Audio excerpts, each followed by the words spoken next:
What is the perfect team size for a high-performing team? 4.6 according to a study, but what does that actually mean? Today we are going to have a look what are the underlying problems when you're changing your team size. Second, we are going to have a look on recommendations from highly successful teams. And third, we are going to have a look on the benefits when you've implemented your perfect team size. Hi and welcome back to the channel. If you don't know me yet, my name is Sven and I'm an Agile coach based in Austria, and on this channel we are exploring how to make your teams happier and more productive. And today we are exploring how to find your perfect team size to make it a high productive team. So let's get started. What are actually underlying problems when you want to add people to your team? There's actually three problems I want to talk today. The first one is called Brooks' Law. Said adding people to a late project makes it later. But not only that, because the costs will explode as well. And have a look on the diagrams here regarding Brooks' Law, and you see how when the team size increases, more and more communication lines will come to the team, and there is a tipping point where it's just too many communication lines and the team will separate. So think about when you want to add one additional person, a lot of more communication lines will come up. Second, there's actually 5 phases every team has to go through. So adding one person changes the team dynamics, and the model is called Tuckman's Model, and it has 5 phases. So it's the forming, it's the storming, it's the norming, performing and adjourning. And when you add a new person to your team, these 5 phases will start again. So always think about that when you add people. And the third one is called the Ringelmann Effect.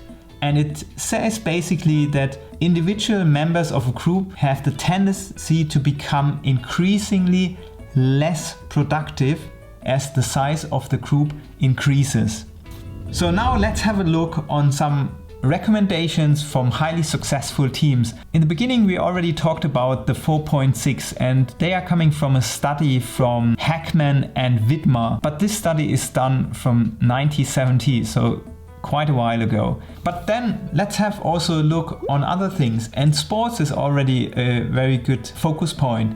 And we have the team size from basketball, 5 people, baseball, 9 people, soccer, 11 people are in one team.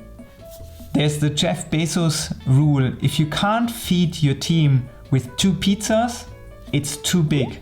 And the Scrum Guide says a team is small enough to remain nimble and large enough to complete significant work within a sprint. Typically 10 or fewer people.